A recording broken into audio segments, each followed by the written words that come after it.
Tonight, the thing that I wanted to speak about is Nismach Gula Nismach Gula. It's a lot to speak about.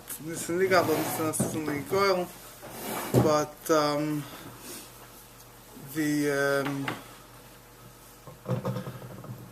I wanted to speak about is there's a Maimer Chazal. It's brought down in two places. It says that when Moshiach will come, the Elon Nisrak, the trees that don't give off any fruit, will give off fruit when Moshiach will come. The Maimer Chazal is brought down, saying then the Masechta Ksubas. It says Al Sidin Elon Nisrak Sheberes Yisrael Shitan Uperes, that the Elon Nisrak, the trees that don't give out any fruit in Eretz Yisrael, will be loaded with fruit. And then there's also the same Maimer Chazal is brought down a little bit differently in the Teres Koinim, in the whatever you call it, on the Parshas B'chukaisai, where it says Ve'etz hasad yitain period, that the tree of the field will give its fruit. So there also it says that how do we know that even Elon Nisrak, trees which don't give fruit, will give fruit? Was it says Ve'etz hasad yitain period. It says that the tree of the field will give its fruit. Now there are subtle but very important differences between these two Maimari Chazal.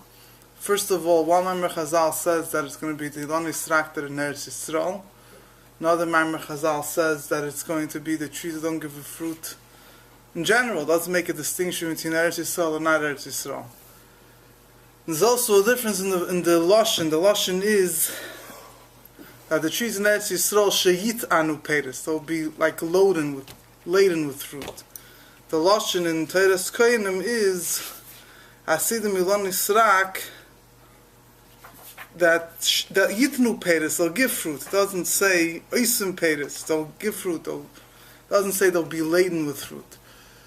And also there's difference in Psukim. But before we get to that, just to discuss a little bit about the Maimer Chazal. First of all, the Maimer Chazal has a number of remazim, a number of hints associated with it, which in many Sfarim they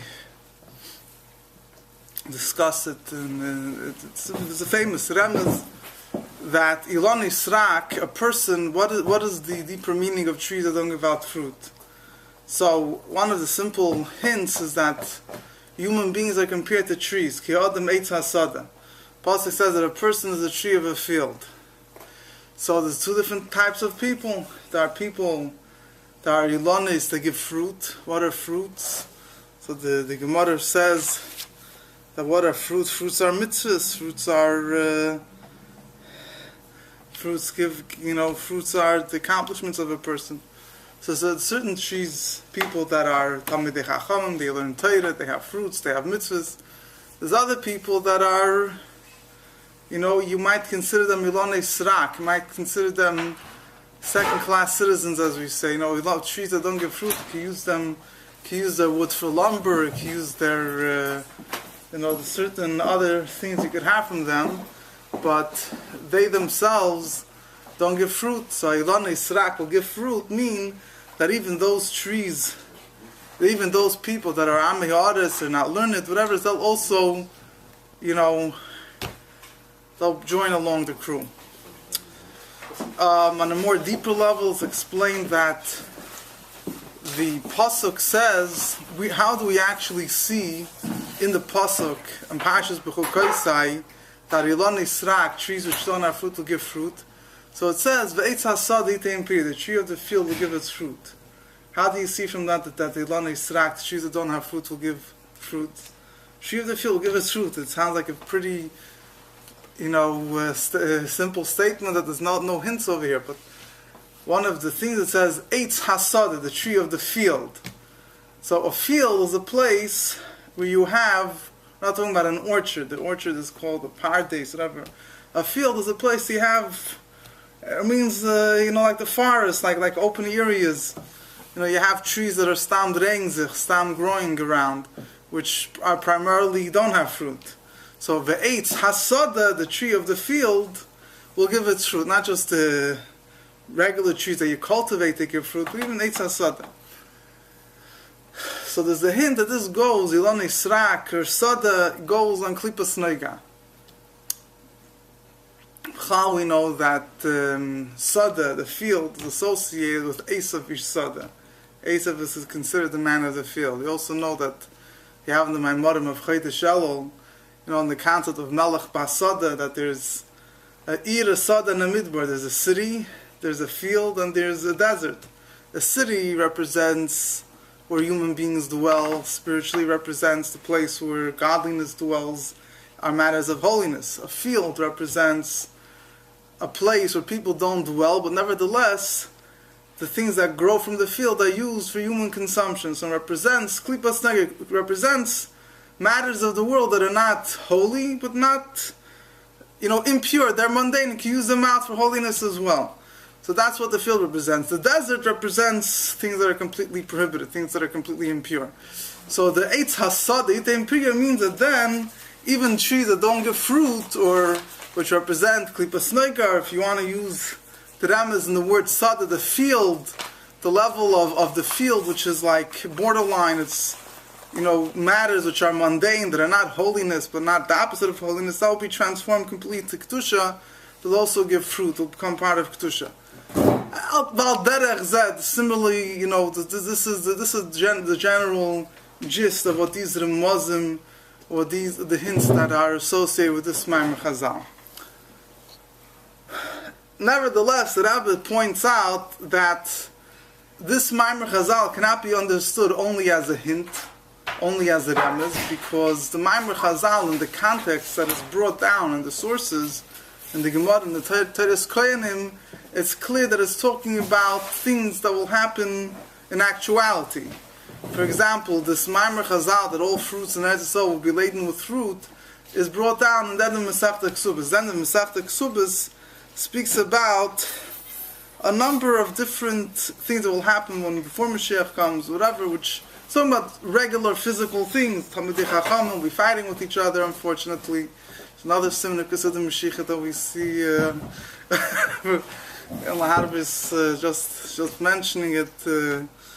It's not Hasimus when like the Rebbe said, that in Cheder, when they found up as a remes for some negative thing that happened, then a shtickle, a little in the Chama that the Torah already predicted that this will happen. But there's talking about physical things, the portion that are happening. So when it says that the trees, Ilonei Srak, will give fruit, it has to be interpreted literally as well. Similarly, in Teras Kainam, it speaks there about many different blessings that apply to the fruits of the field. In a very literal sense, it says that the fruits will be planted, the trees will be planted, and the fruits will grow on the same day, the same way it happened days of Adam Rishon. It mentions that the tree itself, the bark, will be able to be eaten. It speaks about things that are very clearly to be understood, first and foremost, in their physical interpretation. So therefore, this Maimer Chazal also has to be understood physically. So what is Taka the reason why you're Ilonei Srak going to give fruit? So, in a number of places, the Rebbe speaks about this in a number of places. The Rebbe says, there's a few biurim, there's a few angles to understand this from. One angle to understand this from is, the Rebbe brings from the Ramban. The Ramban, there's a whole discussion about in the beginning of creation, there was meant to be trees that don't give fruit or not. Or were there, first of all, were there trees, were there Ilonei Srak, beginning before the sin of the Chet Eitzadas, before the sin of the Eitzadas. So, and if there was or there wasn't, was that the way it was meant to be? So in Maimorei Chazal, in the Midrashim, we find a number of opinions about this. One opinion says that the word Ilonei Srak, the word trees didn't give out fruit in the beginning of creation. Other opinions say that there wasn't Ilonei Srak. In another place, again, there's different ways of learning, but another place it says that the question is, even if according to some Midrashim, the earth changed what the Eibishter intended. And the Eibishter, let's say, the Eibishter didn't want there should be Ilonei Srak, but the earth produced trees that don't bear fruit anyway. And the question was that a good thing that it did? Was it changing what the Eibishter wanted, or was it being moisef al hatzivui? How can you say such a thing? How could I say what? How can you say something the Eibishter wanted this way, but it came out that way? Not it came out that way. The same way, the same way a human being has bechira chafshis.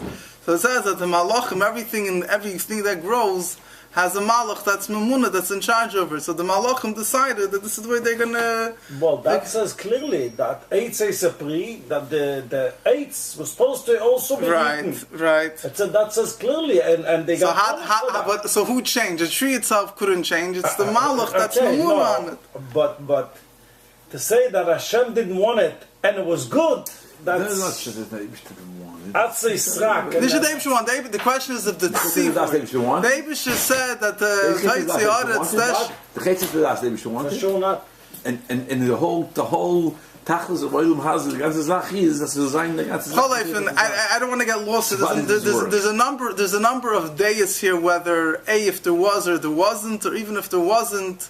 If that's what Eibishter, what was pshat that there? I'm sorry, even if there was Ilon Yisrak, if it was meant to be that way, it's not negay. But the bottom line is the Ramban and the Rachaim and the sources in Chazal that say that Ilon Yisrak, trees that don't bear fruit, only came about through the Chet Eitz Hadas, through the sin of the Eitz Hadas. Otherwise, every tree was meant to give fruit. The idea of a tree that doesn't bear fruit, in other words, is looked upon as a chisoron, as something missing in creation. It wasn't meant to be that way, according to this way. Again, like I mentioned, there's a number of opinions in Chazal, but according to this approach that the Ramban and other Mefarshim follow, in the beginning of creation, there wasn't meant to be, and there wasn't Ilan Yisrak. There wasn't trees that could be as a punishment because the Eitz. There's a clear 100%. And David's Rab Nosson, there's two nuschois of David's Rab Nosson. One of there's printed a separate, different nusach than the standard nusach of David's Rab Nosson. Clearly writes that one of the things that came about as a punishment, or whatever one was a result of Chet Hadas, was that there's a Ilon Yisrak, the trees that don't give bear fruit. According to this whole approach, so the reason why when Moshiach will come to be, there won't be any more Ilon Yisrak, it's very simply understood, because then the world will revert back, at least later on, beginning or later, whichever way, whenever it's going to take place, to the way it was before Chet Hadas, and the world will reach its final tikkun. It'll come back to the Chet Hadas. There won't be a issue. There won't be Ilon Yisrak. The Rebbe learns a deeper word over here. It's an interesting angle. The Rebbe says it. The Rebbe uses the lashon that the earth, according to some opinions, that the earth must stop at giving out Ilon Yisrak. The Rebbe says that then it will be ishapchoch hasheichel en hoyd. In other words, by the earth, by the Ilon Yisrak producing fruit, the Rebbe looks at it not just as a return to square one, but this is transforming the negative. In other words, that the Ilon Yisrak, it's also in one sikha the Rebbe uses oasis that I don't exactly understand. The Rebbe says that it's not pshat that it won't be Ilon Yisrak anymore. It's going to be Ilon Yisrak, but it'll still give fruit. Rebbe uses I don't understand exactly what that means, but basically the Rebbe can't understand. I'm sorry. I know, but I'm trying to trying to understand. You could just say that it'll start giving fruit. The Rebbe is looking, in other words, that in essence it's going to remain a tree that is nothing to do with fruit. Nevertheless, will give fruit. Like it's another word. Explain again. Yeah. So fine, but in other words, the Rebbe brings out that this is a tikkun. Not only it's going to, in other words, take away the negative thing, but it's a rectification. Those trees that were produced, which, so to say, it wasn't supposed to be that way. And now that those trees are going to give fruit, it's going to show on the tikkun, on the rectification and the transformation of this negative thing into a positive thing. So that's another angle over here. Now, the Rebbe, there's a famous sikh of the State, the famous sikh of the Rebbe speaks about the two periods in Moshiach's times. According to the Rambam, first will be the natural period, and then the supernatural period. The Rebbe elaborates a lot about this matter because it's actually a lot of the lengthy discussion actually pertains to this particular Maimer Chazal. But the Rebbe over here says the Rebbe doesn't necessarily accept the approach that, like I told you, the Rebbe brings down from a number of places, not necessarily before Chet Hadas. Was there no Ilon Yisrak? Could be there was Ilon Yisrak. There were trees that didn't give out fruit before Chet Hadas. And even if there was no even if there was no Ilon Israk, according to one opinion, the earth was meant. 1 second. The Eibishter wanted that Ilon Israk shouldn't give fruit, and nevertheless, it shouldn't give fruit, and they changed and they gave out fruit. Really, the Eibishter wanted that there should be certain trees that don't give out fruit. So the Rebbe learns that, according to a number of opinions, you can't say this approach, this whole word, that really in the beginning of creation, there was no such thing as trees that didn't give out fruit. It's just that afterwards, they by Chet Sadas, the trees went down from, they lost their blessing, and you had some trees that didn't bear fruit. Moshiach will come and revert back to the way it was before. But the Rebbe learned, it seems from some sources that already before Chet Sadas, you had trees that didn't bear fruit, or even if you didn't, but the Eibishter wanted there should be trees that don't bear fruit. So basically, the Rebbe learns in simple words that the fact that when Mashiach will come, these trees that don't bear fruit now will give fruit then, is not necessarily going to be the world will be reverting back to the way it's initially supposed to be, but that it's a new chiddush. It's a chiddush b'ma'aseh b'reishis. It's a new thing that's going to happen when Mashiach comes, which wasn't part of the way the world. In other words, regarding a number of things, we say the world was, it got cursed or whatever it is. Certain things happen, the opposite of blessings of the world because of Chet Tzadas. Then Mashiach comes, just be fixed, we'll go back to square one. But the Rebbe learns this Maimer Chazal, this promise of the trees bearing fruit, is not necessarily like it. It could be that from the beginning of creation there was supposed to be such a thing. They'll have trees that don't bear fruit, they're used for lumber or whatever other uses that they have. After Mashiach comes, there'll be a new thing that they're going to give fruit. It's a special, I guess, the Tosfos, the Rebbe doesn't tie choice the quotes for it. I guess it'll be an additional blessing in creation. Shina Yomaisei Breishis. Yeah. Different. It's not that, huh? The Rebbe learns a Shina. A chiddush. The Rebbe learns over there, always pshat, is that the Yisr Na'er has to come from the Cheshach. That there has to be Cheshach, the Kavanah is that there should be the Yom Cheshach, and there's a Gisna air that can't come. The Eibishter was Matbiyah, the way the Eibishter made the Seder Shtashalus is that the only way you can attain that Gila air, that higher level of air. The Shaila is good. According to the way the Rebbe is learning here, Lav Dafka, the fact that Ilon Israk is a gather of Cheshach. According to the way the Rebbe is learning, Ilon Israk, in essence, could be a positive thing. In other words, you don't have to learn the whole concept of the trees that don't bear fruit is a negative thing. No, I'm not knowing that. Whatever it means, but the Rebbe says there's going to be afterward an een of bearing fruit. That bearing fruit that the Rebbe wants to bring out is a Yisran Eir. And it comes as a result of a lack of something, of not. Either whatever way it is. I hear what you're saying, but again, and I hear what you're saying, but you could also have L'mosh. I'll just to jump in something else. The Rebbe explains in the letter. The Rebbe writes very in short. The Rebbe explains the difference between the two periods of Mashiach. The period which is more or less what according to the Rambam is a natural period, and then the supernatural period. Like now. Now we still. The natural period is going to be the first period, right? Yeah, but even the natural period, all the will be in Eretz Yisrael. We'll have a Beis Hamikdash. That's going to happen right away when the. That's the premise of Mashiach. That's without that you could have Mashiach's times could start. So when Mashiach comes, we're all going to Eretz Yisrael right away. There's no. And the Mashiach is not considered fully Mashiach, so to say, Mashiach Avad, whatever you want to call it, until Beis Hamikdash is in all the back in Eretz Yisrael. The process could start much earlier. But in other words, what makes the basics... First will be the shofar, right? The shofar is first. I don't know if the shofar has to come first, the shofar comes last. The Rambam doesn't mention the shofar. The Rambam does give it a Seder? No. He says, you have to say this. You have to have it. That's what shofar is not one of them. The Rambam says certain things, and then the shofar. Till then it's not. Shofar is not there. Okay. So, getting back to what the Rebbe says there, the Rebbe brings a concept which is discussed in Nigel and Chassidus. You have, let's say in the laws of tzedakah, you have someone, there's a mitzvah that says, I forget the lashons of the psukim, but a person that's poor, you have to give him everything that he's missing. Afilo Eved Lodatzon says, if this guy used to be rich, and he used to always have, he hired a guy to run in front of him. So whatever he was missing. So for him, this if he Rahman al-Islam, the wheel of fortune turned, and he doesn't have enough money to hire a guy running in front of him, you have to. Yeah, But you have to refill his loss. Yeah. But you have to mechayev loss. You don't have to make him richer than he was. A loss you have to give. So in other words, in Chassidus explains that there's two levels in revelation of godliness. Same way there's two levels in riches of a person. There's that he has whatever he needs. Then that he has the true level of Ashiras of riches, according to Chassidus, or even according to Nigla, is not just he has what he needs. He has more than he needs. If he had. Huh? If he had, you talk. Right, yeah, fine. But I'm saying to say conceptually, you have a person, every person, Lafid Dargos, according to his level, there's things that he's partially missing. You know, you have started from Anivavin Kipshut, he doesn't have clothes, doesn't have food. Then you have somebody that according to his status, have certain things he's missing.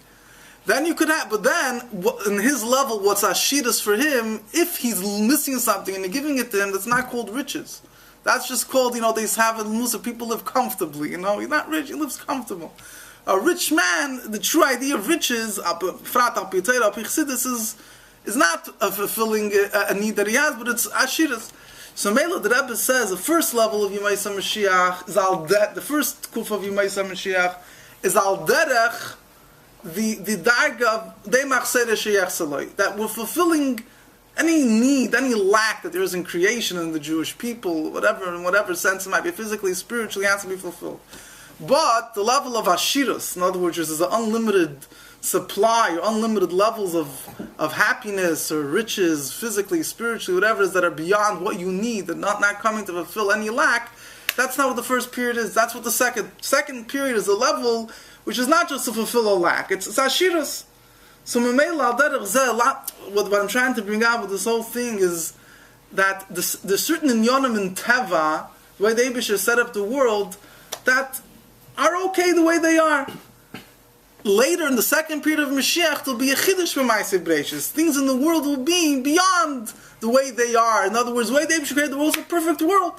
Elo tells us, Hashemayim Varetz, the Rebbe Chazit many times told us, Molly, the world was created complete. When Mashiach will come, the completion of the world in times of Mashiach will be a higher level of completion, even compared to the completion of the world, the way the Eibusher created in the 6 days of creation. So Lav Dafka, I'm not disagreeing with the word of Yisrael Teichesh, I'm saying Lav Dafka, you could only look at it that Mashiach is coming to add something that first it was a header. It could be L'chatchila. The Rabbi Moshiach explains in it's in the Hadran and the Rambam, Tov Shononal. The Rebbe explains it differently. We spoke about this last time, the different proofs of the Rambam about Mashiach. So the proof of Parshas Nitzavim, it speaks about the return of the exiles, Kibbutz Goliath.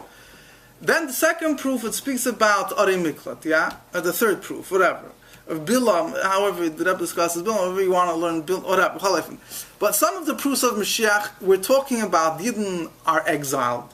They're in a negative situation, and they're going out of Golus, they're going out from a negative situation. There's other prophecies about Mashiach. Let's say Arei Miklat. Arei Miklat doesn't say that the Eibush is going to come and take you out of Golus, and then you'll have another 3 Arei Miklat.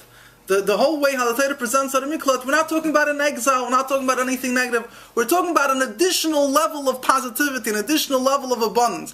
The Eibush will give you, make you widen your boundaries even more than you had before, and you'll have more lands, then you'll add another 3 countries. So the Rebbe explains that in Golus and Geula, there's 2 levels. One level is where the Geula is coming to take you out of Golus. In other words, there's a negative situation we're in, and the Eibush has to take us out of Golus. But then, the second period of Mashiach is a total different look. It's not pshat that the Geula is coming, that you're going out of Golus. It's even if there wouldn't be a Golus. It's not pshat, it's a different time period. It's just a different level. It's a different level. It doesn't have to happen in the second up. But in other words, says B'chlalos, usually we say that according to the Rambam, it'll be in 2 time periods as well. In other words, the standard way of looking at Gula, the imminent application of it in our daily lives, is that we're in Golus and the Eibush needs to take us out of Golus. End of story. But in the Torah, there's a whole other perspective. In other words, the belief of Mashiach didn't only have to be if there would be a Golus. Even if there wouldn't be a Golus. David HaMalach, Bisman David, in the days of Shlomo, there was still this belief, and this, or you could even say the anticipation maybe, that there will come another time, a higher level of there'll become a greater revelation and the high. In other words, so what I'm trying to say is that some of the promises of Moshiach doesn't necessarily mean that it's coming to fix a lack that there was before. Again, I'm not saying it, not necessarily. I'm saying there is an aspect here. No, but the Rebbe's too is that the way the Eibishter created the world is you can't attain that unless you have the enough Sodom. True. That's the point. Okay. That's what the goal is. Okay, good. That's why I need a little bit of don't time the Eibishter. Okay, fine. Good. Enochanami. I mean, we could argue that would have had to have gone through that. But anyway, let me get back to over here. So according to this way of learning, that before Chedes Adas, there were trees that didn't give fruit, and it's not a negative thing in creation, so Mashiach will come and be an additional thing. It's not going to be that the world was reverting back the way it was before. Posh is going to be an added level of shleimus in the world that there wasn't before, perhaps. Again, the Rebbe doesn't say this clearly, but l'chayda, that's what you have to say. Now, how does the Rebbe explain the difference between the two Amari Chazal, which is what I started off with? The Rebbe explains regarding that it depends on the two periods of Mashiach. And the first period of Mashiach, according to the Rambam, is not going to be a change in nature. But according to this opinion in the end of Masechta Ksubas, that the trees in Eretz Yisrael, he highlights, the trees in Eretz Yisrael will be laden with fruit. Fruit means that although in the world at large there won't be a change in nature, but the Eibush will make a special miracle for the Yidden in Eretz Yisrael that will be a change of nature. And therefore he uses the lashon sheyitanu peris. The word yitanu means they'll be laden with fruit. It's not the lashon they usually use for trees bearing fruit. The wording seems to imply as if it's carrying a load. It's carrying something which doesn't inherently belong to it. Because, like a truck. Yeah. In other words, because in that time, the nature of the world in general is that these trees don't give fruit. But as a special miracle, the Eibush is going to make that these trees should give fruit. So the fruit won't be, so to say, natural to the tree. So we use the lashon sheyitanu peiros. It'll be like laden, carrying fruit. However, the Teiras Koyanim, which says Veitza Saditim period, that he just says plain that trees that don't bear fruit will give fruit, that's talking about the second period. That's talking about when it will be, the whole world will be like this. And therefore the lashon that he uses is oisim peiros. They'll give fruit, they'll make fruit. Doesn't use the lashon, they'll be laden, they'll be carrying fruit. But this is going to be a natural thing. The Rebbe also explains the psukim which I don't want to get into right now. So this is regarding the Lani Srak. One nafka, just want to finish off. One nafka in a halacha, by the way, is whether these fruits that grow on these trees are chayv and trumas and maasros. Just to give an interesting halachic twist. So you have a whole discussion of something which is created by a miracle. You know, the Torah mitzvahs apply. For example, could you be yotze in the mitzvah of matzah with chveis, matzah that comes from heaven and things like that? Well, I don't want to get into all these things, but do you have to give trumas and maasros? And everything that grows in Eretz Yisrael, you have to give Truma Ma'aser. You have to give Truma Ma'aser some of these things. So it depends. And one way of looking at it, again, the Moshiach will tell us that in the first period, when the nature of the world at large is that these trees don't bear fruit, and as in a miraculous way, these trees I don't know, why is that such a big problem, different than Mitzvahs Chanukah? There is a whole wolf too, the fakir. It's natural oil, and it's everything. You make a bracha on it, there is shit in good, but over here, Rizak, the Rebbe learned Pshat. If it's not Nertivi, the best. The Rebbe explained that's a Chochadishim Hanim Nois. So it's over there. Fine, but over there. What's a child doesn't say? No, but the Rebbe learned Pshat. It's not even Hanim Nois. The Rebbe learned Pshat that it's a Neis. Here, the Rebbe learned Pshat that it's not a Dover TV. That in the first Kufa, the Ilani Srak are going to give fruit not as a Dover TV. It's Shalil, the TV shibes, or the how will come? It's not considered the teva of the fruits of the trees. It's different than the teva of the of an apple tree. The oil. That's the whole word of the Rebbe there that it was a Dover TV. That's why the Rebbe that's so what's wrong here? I'll say the same over here. It's TV. You could say It's a mess. You got a TV sticking there. That's the TV. That's not a nace. There's a nace and there's nimna hanim noise. So two separate things. Say the word nace doesn't mean nimna hanim noise. We make a bracha asher asal nisim aviseinu v'yamon him on what? And the oil. Not chametz and the chametz. For what it's missing. But from the Lashon Rebbe Sheyitanu paid us. I understand. The word Sheyitanu means. So anyway, so in other words, because in the rest of the world it's not that way. So in other words, so in the first kuf l'chayre, those fruits won't be chayiv in Trumas Umayis. In the second period, that the nature of the Ilonei Srak will change. The whole world will give fruit. So that's the nature of these fruits. You have to give of these trees. You have to give Trumas Umayis. Fine. We'll have Shechs that can't take it from Yad Man.